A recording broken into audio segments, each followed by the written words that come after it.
Welcome back to Ernest Medicine. We actually have an in-studio guest here today. We've had a lineup of 3 people coming in from around the country. If you've been tuning in, we had a gentleman from California, Dr. Uli Chettapalli, who is from California. And then most recently, we had Dr. Jonathan Fields from Florida.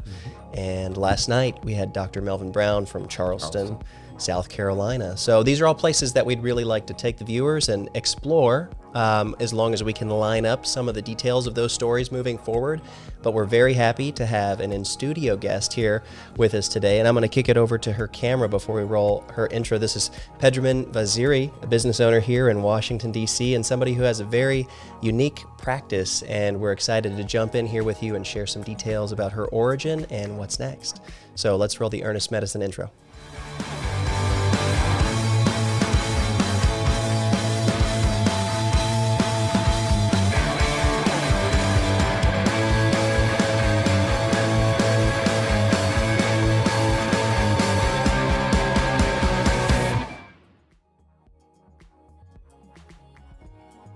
We're back here with Ernest Medicine. I'm going to kick it over to our guest and let her run an introduction for you. Very excited for all of you to tune in and learn a little bit more about Pedramin here. So, welcome to the studio. How are you today? Good. Thanks for having me. Excellent. And could you tell us a little bit about your business? What are you doing here in the DC area, and how would someone who's just getting into the DC area recognize you? What would their title of you be? Well, I own a float spa. For those of you probably don't know what float spa is, it's called flotation therapy or sensory deprivation, where you float in 10 inches of highly saturated Epsom salt. The water is heated to your skin temperature. There's no gravity in the water, so you basically float with no effort. It's a great tool for relaxation, for meditation. 1 hour of floating equals to 4 hours of meditation, Really? and 6 hours of REM sleep. So it's definitely a great tool for relaxation and stress relief. Very much so. And I know that both Dr. Brown, myself, Carlos, many others in our friend group have had an opportunity to visit your facility, and it's like an otherworldly experience. I was asleep very, very quickly. Very fast, maybe too fast. But how did you kind of get started on all of this? I'm very curious about how this, what was the inspiration behind it?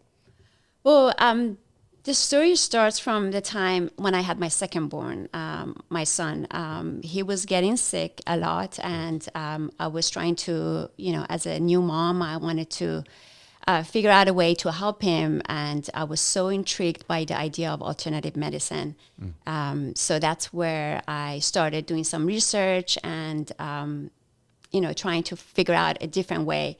I mean, my son, when he started consuming solid food, that's when he started getting sick and not knowing that he was sensitive to some food, and that's why he was getting sick a lot. So that's when my journey of holistic medicine started. I wanted to find, different ways of helping him and also myself. I mean, being a new mom, I was under a lot of stress. Of course. And raising a child is challenging enough. On top of that, imagine that kid getting sick all the time. So I was super overwhelmed. I was trying to figure out different ways to help him and also help myself. Right. That's when I started my journey of searching for different answer beside, Western medicine and taking drugs and antibiotics and things like that.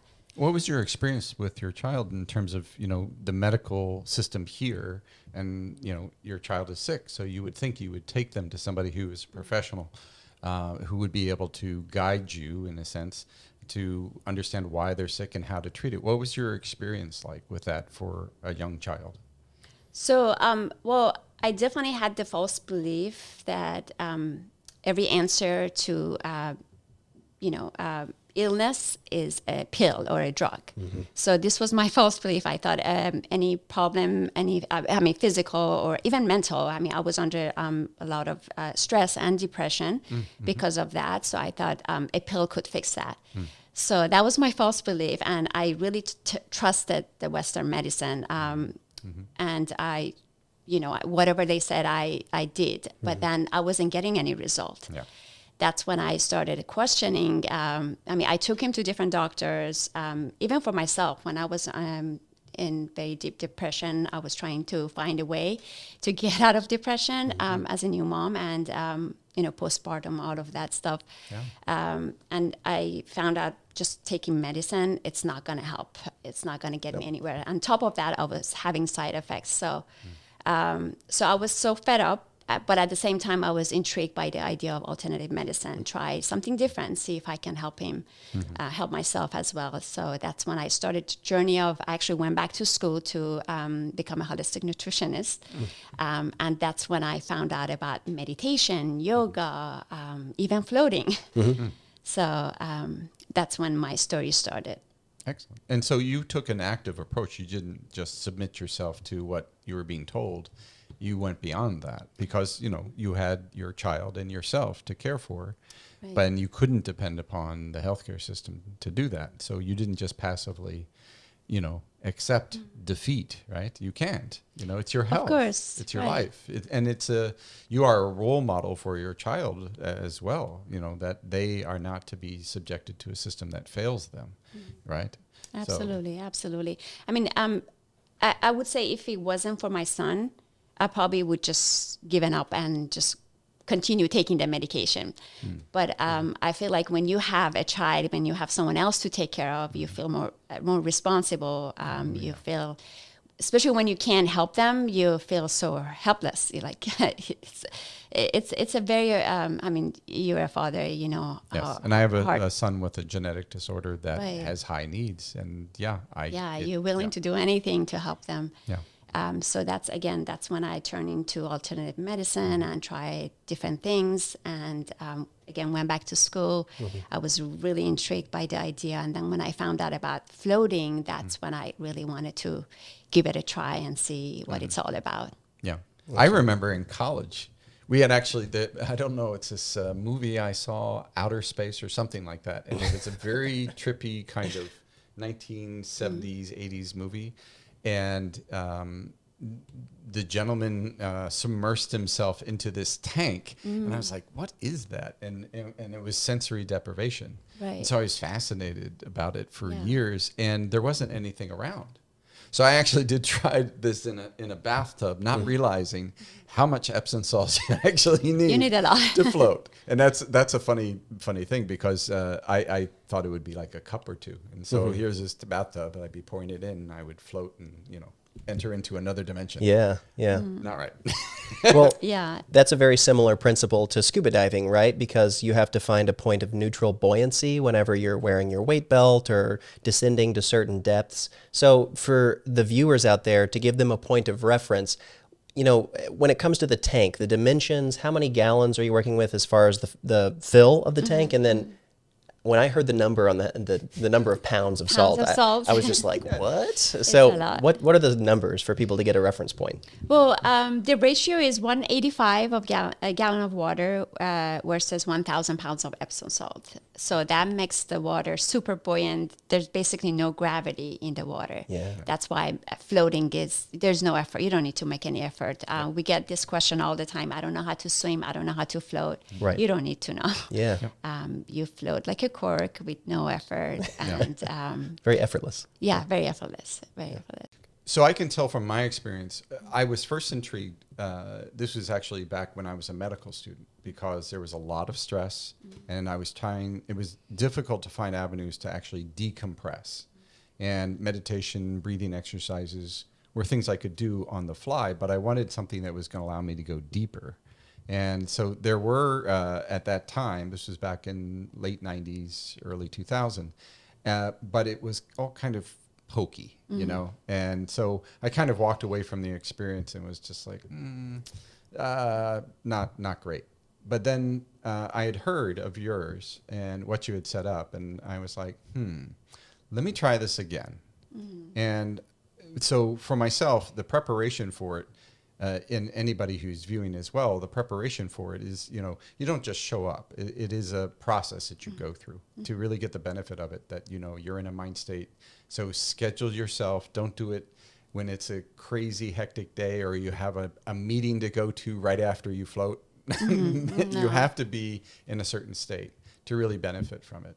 And I would say right from the moment, the environment that you've supported for this, it's just very soothing. It's, it can easily get you into a place where you can feel secure, safe, and fully immerse in it. I would say that the tanks that you have, and even the couples bath, it's just a great experience. And so I am now like, I push it every time. So 60 minutes, I was like, nah, I need more than that. It goes by so fast.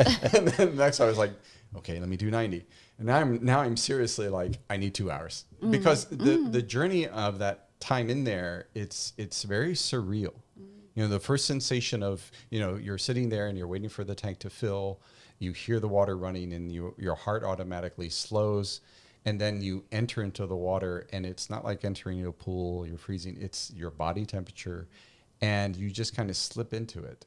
And you also have these little pillows to keep your head propped and these things so that, and then the strangest thing is when the lights go out, it's like, where does your mind go? And I would say, some people will use music when they do this. Right. I think just being without any stimuli to me is more beneficial, because then it's kind of like going on a, cosmic journey in my head as I'm floating, And I would say what's so striking about it is when you're in there, it's done, and then you come out. The sounds are fresh. The colors are fresh. Epsom salt has certain qualities too. So it's like, it really is unlike any other experience. And I would say that for other things, but this is in its own realm. When you think about it, the mind is constantly taking stimuli in, processing it in a stressful environment, and all of a sudden it's gone. The mind, they do talk about limitations and how much time and those sorts of things. And I think everybody has to decide for themselves. Right. That's why we always recommend not to keep the lights and music on. Yeah. Especially people that come in for the very first time, they're a little hesitant. They don't want to be, sometimes they even ask to take their phone inside the pod. Like, no, that's the whole idea. You want to deprive yourself from all the outside stimuli and noise.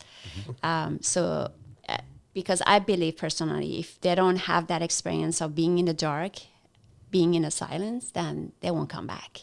It's not That's the same. absolutely true. Yeah. So, yeah. One of the follow-ups I had was that, you're sort of adjacent to the health community, right? You have this business that is very much a benefit to people who may be struggling with things like stress or anxiety or other muscle tensions. What's the relationship been like as you develop across the lines with individuals like Dr. Brown or other medical professionals? How has that been? Has it been sort of hard to break into that community? Has it been pretty well accepted for people to know, hey, I have somebody I can recommend my patient to? What has that been like for you? It's actually been very supportive. I feel like it's been the support of people, the support of community that made us go through the storm and still be here. We do have a community of float enthusiastic people that come on a regular basis, like you, Dr. Brown. They're very committed. It's part of their health and wellness regimen. They swear by it. They refer people. It's the referral that sells our product. We do some marketing, but I feel like even if we stop our marketing, we still have clients coming in because our we get a lot of referrals. People, even if they don't come back themselves, they still had a great experience and they go talk about it. So word of mouth is one of the most powerful marketing tools for us. Absolutely. So, and in that regard, knowing the benefits and in the sense of preventative, so what insurance do you take? We unfortunately don't take insurance yet. I wish we could. No. We're working on it. But I mean, that's the thing. Insurance companies are only interested in certain things, wherein something that actually is beneficial to people. And there's research that actually proves it. Meditation for sure, and these things. But they're more apt to cover something that is to treat an illness as opposed to treat wellness, exactly, right? Or prevention. So I was kind of being a little bit kind of tongue-in-cheek about it, and I apologize. No, you're fine. No. But it's the thing that makes me angry. We get there one day. It makes me angry, and I think it should be that people are paying so much. That even if like we were to say Blue Cross and Blue Shield, would you allow demonetized a monthly float? Yeah, we've had clients, to be honest, that were suffering from PTSD. They were on medication for a very long period of time. And once they start lupus, we had clients with lupus and many other chronic pain, chronic diseases. Once they start floating on a regular basis, after a year or two, they were off medication. Yeah. And you're Yeah, here in that's Washington, D.C., but what if you're in an area where there isn't a float? Right. People would never know. They'd never know the benefit. They'd only know the healthcare system that's broken, and to take the pill to get better, you don't get better. You keep going back, right? So that's one of the challenges, I would say, is like, what are we really trying to do here? You know, and that's where the problem with healthcare and insurance companies and all these other things are, you know, what really drive me nuts.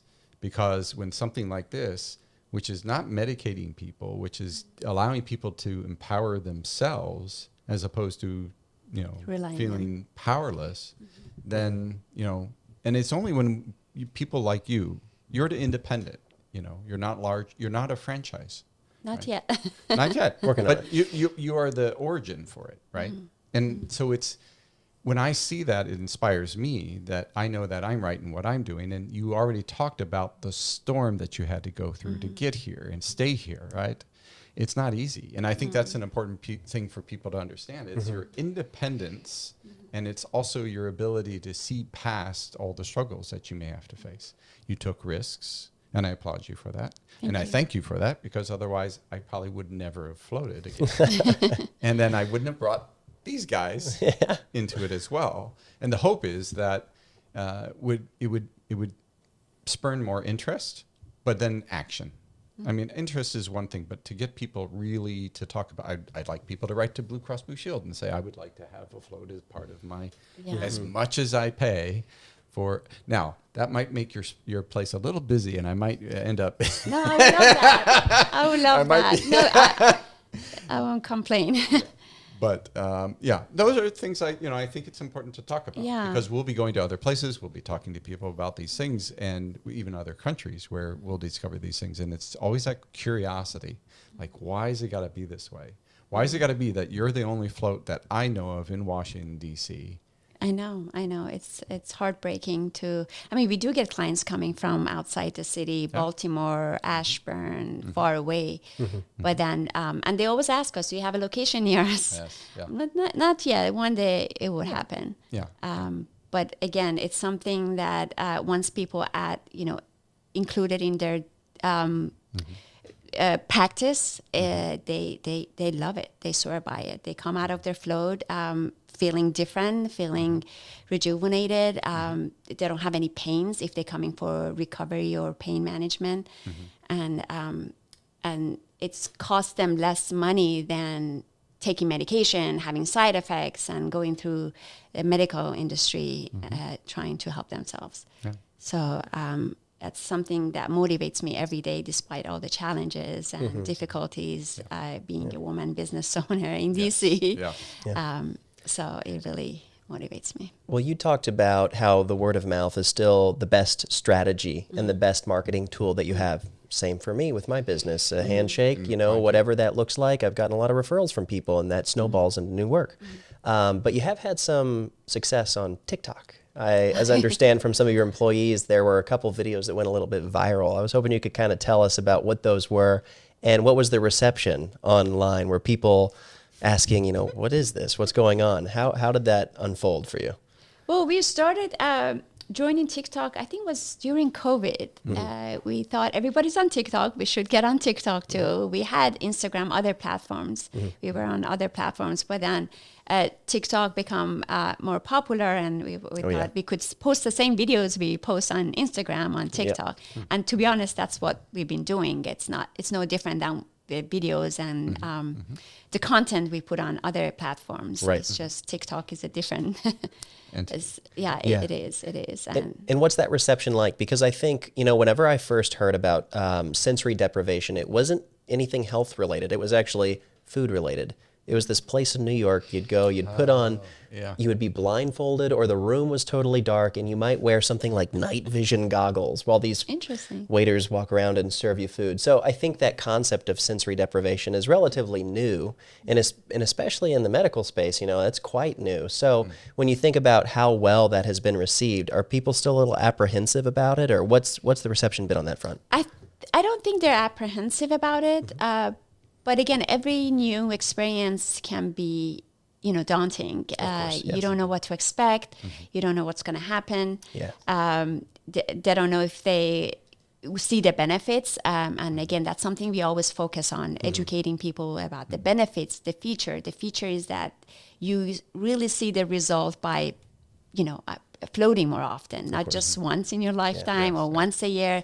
It's definitely a practice, just like going to the gym. You won't see result after one or twice of going to the gym. So we always emphasize on educating people about the benefits and how often they need to float. Of course. Yeah. But there's the barriers. It's the barriers for anybody, the biggest barrier is that you're only, here in DC. You have another location. No, yeah, this is the only. So that's, then it's a barriers access, right? And so, I mean, I would say even for me, for a longest time, I had considered the practice of yoga, but for a variety of reasons, it didn't work for me. So then where I lived, there was a Pilates studio.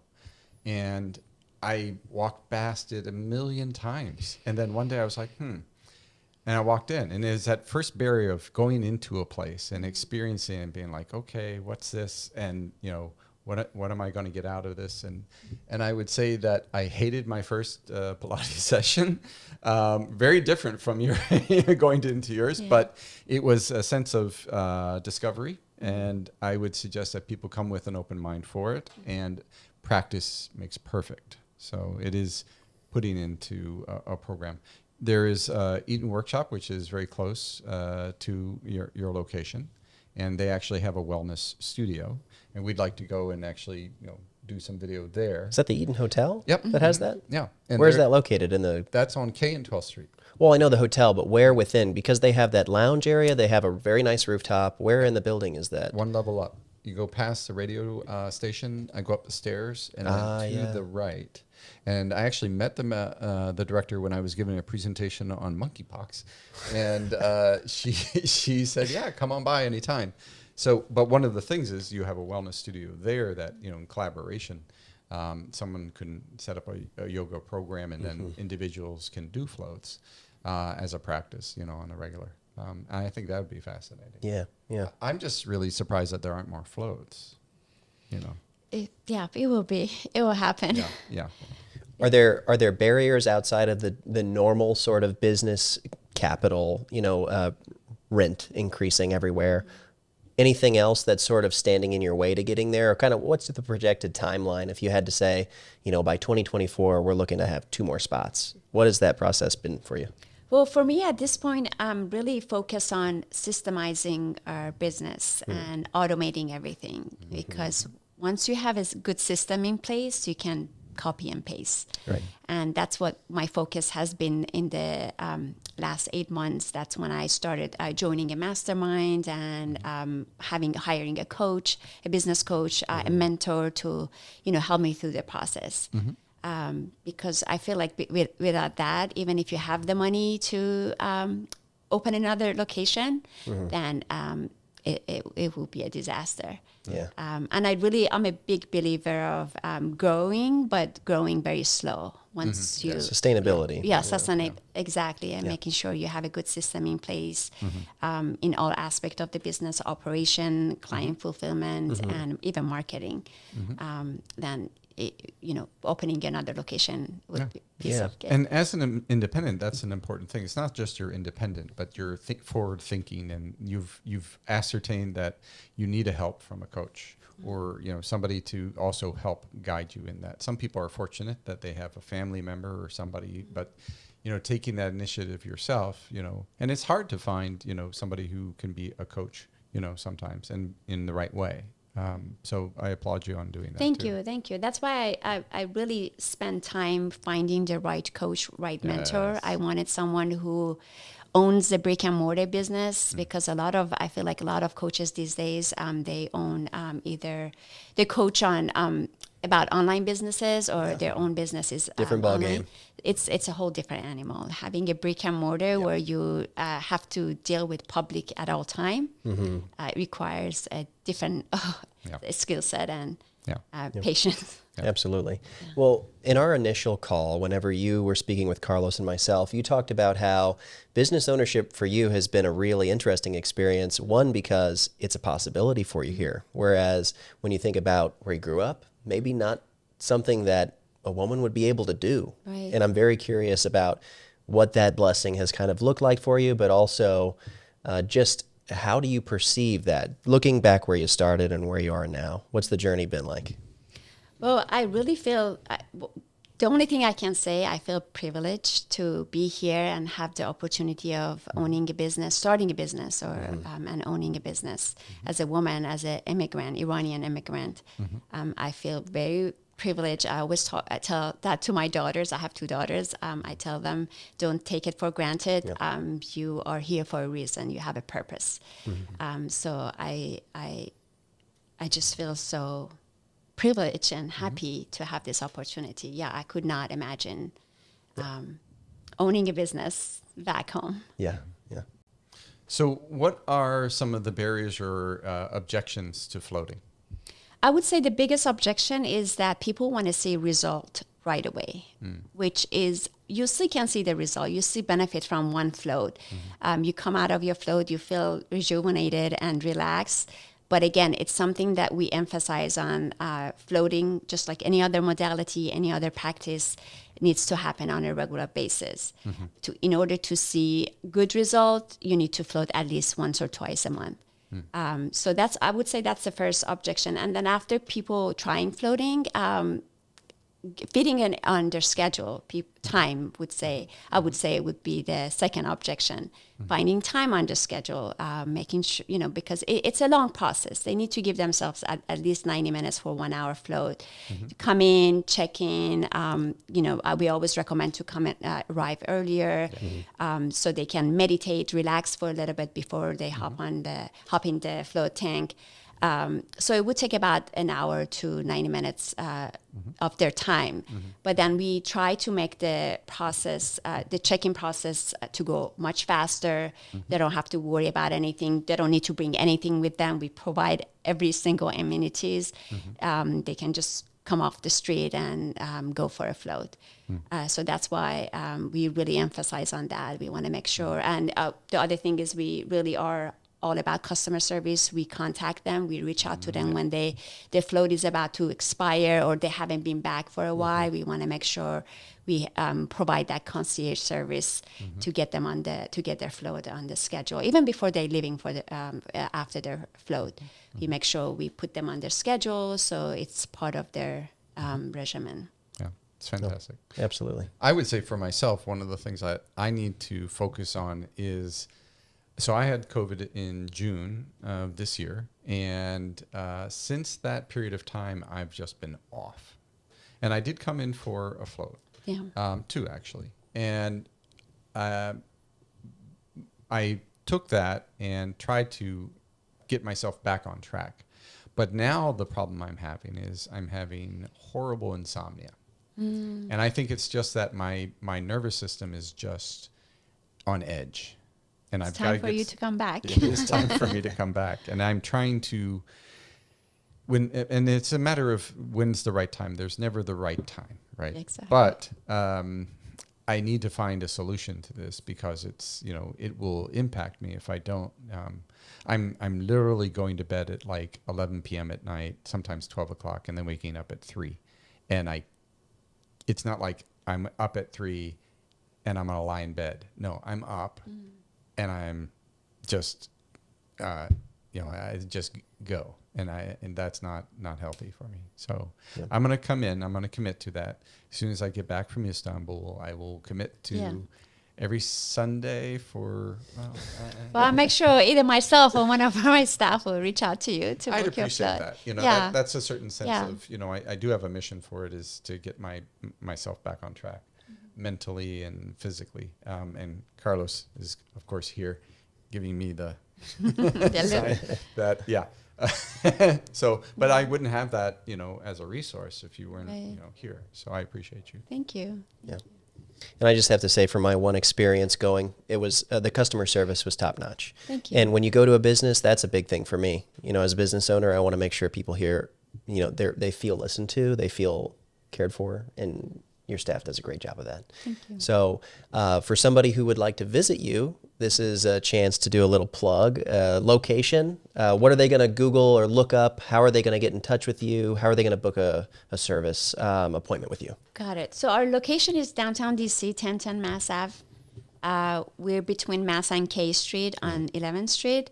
And then our website is soulexdc.com, and all of our social media platform handles are SoulexDC. Mm-hmm. So yeah, it's so easy to find us. We're the only float spa in DC, so finding us, it's not a problem. That's perfect. And I'll make sure for viewers that is right at the bottom. As soon as you say that, it'll be written out, and we'll link it in the description as well. So hopefully some people come your way. That'd be fantastic.